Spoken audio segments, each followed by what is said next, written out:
Assalamualaikum warahmatullahi wabarakatuh, saudaraku semuanya yang ada di sana. Asik. Kita di sini kedatangan tamu seorang Ustadz. enggak, ini seorang BPD, ini Pak Ustadz. Saya sebagai tuan rumah lah. Tuan rumah tuh. Enggak, tuan rumah saya. Oh iya. Saya punya channel. Oh iya. Tuan channel. Saya punya inisiatif karena memang malam Jumat, jadi temanya alangkah lebih bagus kita ngomongin terkait persoalan goib. Nah, boleh. Goib. Karena memang banyak hal yang saya tidak tahu kalau bicara goib di kacamata agama itu seperti apa gitu. Karena memang sekarang lagi viral ya. Antara Marcel dan siapa namanya? Gus Samsudin. Udin. Katanya kan Udin ini sakti, tapi terbantahkan oleh pesulap merah. Itu kan ternyata Udin itu melakukan metode pengobatan Dengan cara menurut pesulap merah itu menggunakan trik-trik sulap. Itu. Nah kebetulan ada Pak Ustadz. Jadi lebih baik nanya Pak Ustadz biar tidak simpang siur, biar jadi edukasi juga untuk kita. Pak Ustadz, itu terkait kalau ruqyah itu benar ya, ruqyah kan kalau Samsudin itu kan metode ruqyahnya yang saya lihat segala jampe terus ketika dipegang ada keris, ada jarum dan lain sebagainya. Apa betul ruqyah itu seperti itu? Ruqyah menurut agama sebenarnya memang ada sentuhan, tapi tidak banyak sentuhan seperti yang dilihat dari channel tersebut. Ruqyah menurut bahasa adalah doa. Ruqyah itu doa. Jadi jika kita kategorikan ruqyah itu menurut bahasa, jadi setiap kita berdoa itu adalah ruqyah. Tapi ada ruqyah menurut istilah yang suka diistilahkan ruqyah syariah. Itu sudah menjadi makna yang menyempit ya. Ruqyah dengan praktek-praktek yang mungkin lebih ada ahlinya. Saya bukan ahli ruqyah ya, bukan ahli ruqyah. Setahu saya ruqyah yang syariah itu tidak seperti itu. Oh, jadi ketika Gus Samsudin melakukan praktek ruqyah yang dipegang ada keris dan lain sebagainya, mungkin itu trik ya? Bisa jadi trik. Karena dalam ruqyah itu setahu saya tidak ada yang mengeluarkan keris, paku, beling dan sebagainya, itu tidak ada. Paling hebat ya dari pasien itu mengeluarkan muntahan. Paling hebat itu muntahan. Yang muntahannya juga ya yang dikeluarkan itu ya apa yang dikonsumsi pasien. Kalau emang udah makan bubur ya keluarnya bubur lagi, enggak paku, enggak beling gitu. Karena memang kan banyak, apalagi di zaman modern sekarang, ternyata yang saya lihat masih banyak gitu orang-orang yang percaya terhadap, sebetulnya kalau menurut saya Samsudin itu sama saja dukun berkedok agama mungkin ya, gitu. Karena kadang-kadang juga dia baca-baca ayat-ayat Al-Quran gitu kan. Ya mungkin salah satu trik dia, cara dia untuk meyakinkan pasien itu sendiri. Cuman memang di sini juga kalau menurut saya memang butuh edukasi terhadap warga masyarakat Indonesia khususnya agar tidak terjerumus tertipu dengan pendok-pendok dukun yang berkedok agama gitu. Kalau Mbak sendiri percaya dengan Udin? Tidak percaya. Oh, tidak percaya. Saya bukan pasiennya. Oh, bukan pasien. Saya bukan tadinya. Kan goib itu berbagi ya, ketika misalkan dalam Islam juga kita harus diwajibkan percaya terhadap goib ya. Nah ini juga ada saya juga mau tanya, penasaran terkait ada orang yang mampu melihat jin, setan dan lain sebagainya. Apakah di dalam Islam itu manusia itu bisa melihat makhluk halus? Dalam konteks yang kita bicarakan ini, ya mungkin saya kutip dalil boleh. Kutip dalil, ada salah satu keterangan dari ulama, man za'ama annahu ra'ahum ruddat syahadatu gitu. barang siapa ada orang yang menyangka atau mengaku dirinya melihat jin atau semisalnya rudrat syahadatuh, maka ditolaklah persaksiannya. Persaksian apa?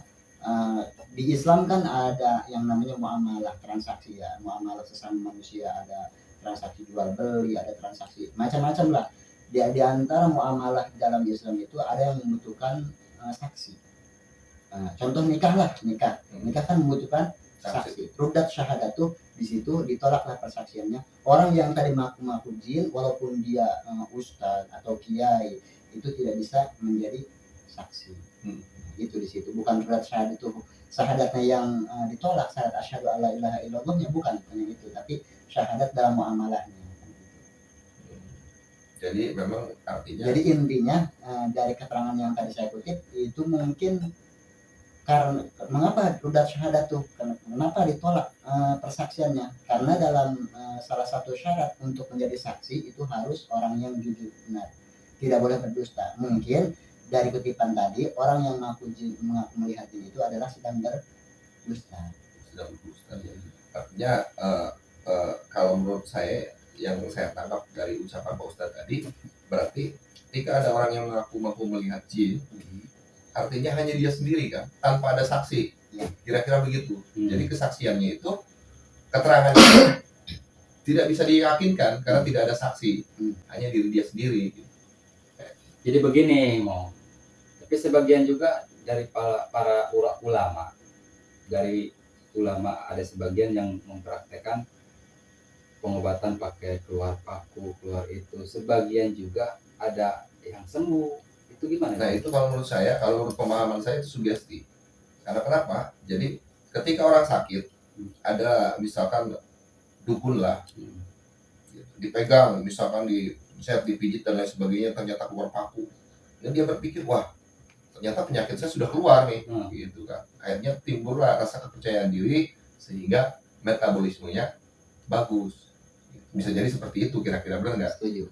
Itu. Oh, berarti itu bukan dari keluar paku itu penyakitnya, bukan? Bukan lah menurut saya. Jadi itu tadilah apa yang disampaikan Pak Ustadz. Ketika ada orang yang ngomong bisa melihat jin dan sebagainya, gitu kan.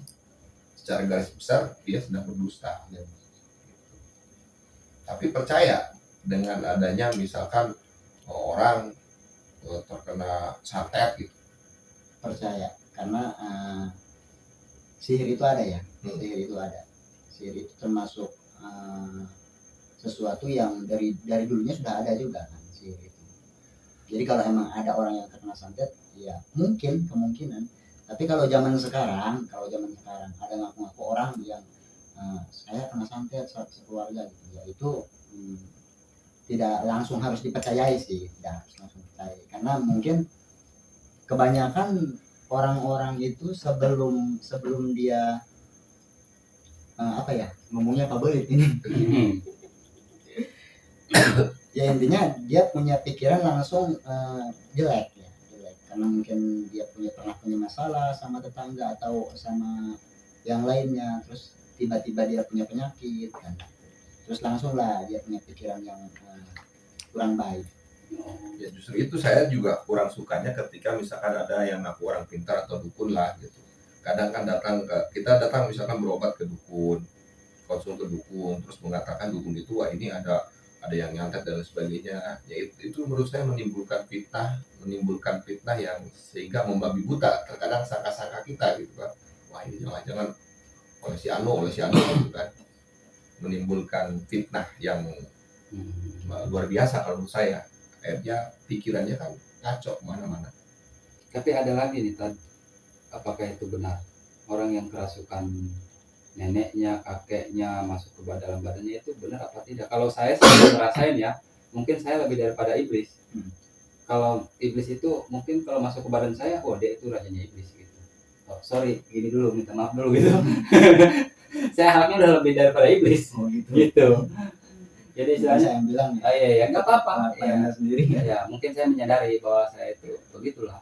Nah saya mau tanya itu masalah yang kerasukan setan apa neneknya gitu apa gitu, itu benar apa tidak ya, soalnya saya belum ngerasain juga itu. Apa itu cuman Masalah kerasukan, untuk masalah kerasukan sih ada dua kemungkinan ya. Hmm. Kerasukan itu bisa memang benar-benar jin, dia dirasuki jin, bisa yang kedua bisa jadi Stres. ya, stres ya, terus timbulnya kejang-kejang atau gimana gitu, Ya, jadi yang harusnya mah ditangani sama ahli medis yang gitu kalau kejang. Tapi kalau benar-benar kerasukan, terus kalau bisa, kalau ada orang kerasukan jangan diajak ngobrol. diajak apa? Ya kalau bisa, kalau emang mau menyembuhin, kalau emang mau ngobatin aja gitu, gak usah diajak ngobrol. Kenapa? Karena kalau emang diajak ngobrol ya jin maunya, jin kan tete, tukang tipu. Jadi apa yang dia keluarkan dari pengakuannya itu tidak 100% bisa dipercaya.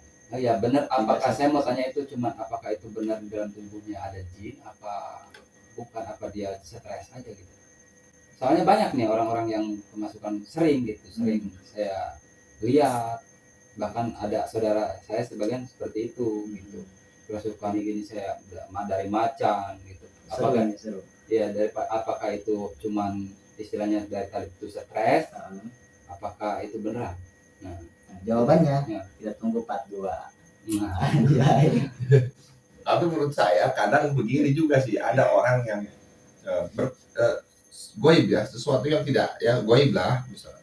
Padahal nggak ada, terus dia yakini ada, sehingga terjadilah ada gitu kan. Ada itu karena memang bantuan daripada jin itu sendiri. Benar nggak kira-kira Pak Ustadz? Misalkan nih sesuatu nih, misalkan si Ben nih punya keris nih, keris dapat ngasih dukun atau siapalah gitu. Terus udah meyakini bahwa di dalam keris ini ada kodamnya, ada apanya gitu. Dia yakin. Nah sehingga itu mengundang.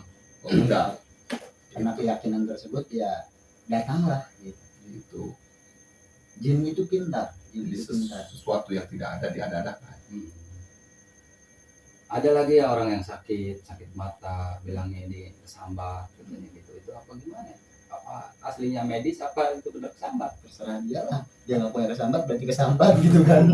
Tapi bukan pengakuan dari dia. Oh gitu. Dia kenapa mengobatinya ke Iya, salah langkah dia. salah langkah? Coba kalau emang dia punya penyakit ke medis dulu. Kalau di medis bisa ditangani ya emang berarti Medis. tanganan medis dong. Iya. Kalau dia punya penyakit langsung ke dukun ya dukun maunya kan. Oh, Iya. santet dong. Nah, Masa berarti medis setiap gitu. penyakit larinya jangan dulu ke dukun, ke Ya medis. emang nggak boleh kalau punya penyakit lari ke dukun, nggak boleh. Nah, Nggak boleh. Larangan kan. larangan ya. Kalau dukun ya. Ya yang kayak gitu seperti apa sih? Wah ini kiriman, seharusnya dia lari dulu ke rumah sakit, Nggak perlu ke rumah sakit sih, kejauhan sih. kejauhan, Dokter lah, ke dokter lah. klinik.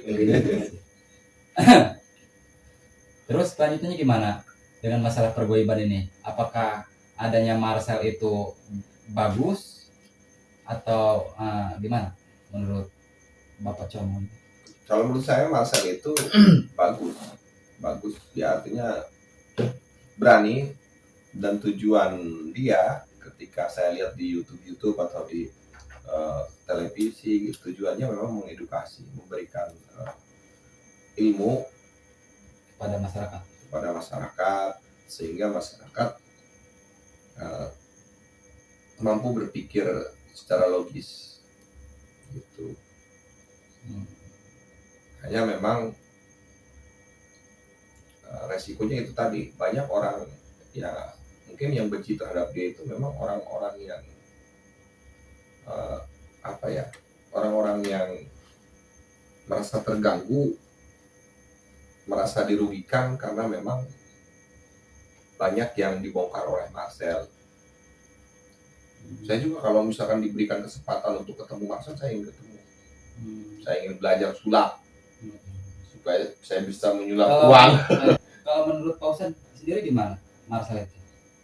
Menurut pandangan saya sih, untuk pembongkaran trik-trik dukun yang mengatasnamakan agama itu baik sekali, karena emang perdukunan itu selain dilarang oleh agama, dilarang oleh negara pula kan.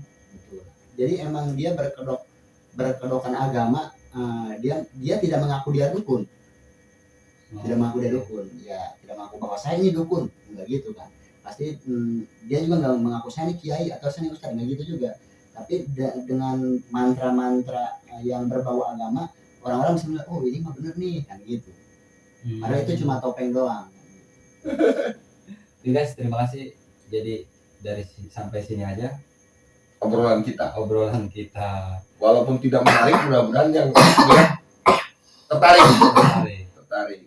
Jangan lupa subrek. Nggak apa-apa nggak sampai udah. Tapi kalau bisa subrek. Oke. Assalamualaikum warahmatullahi wabarakatuh.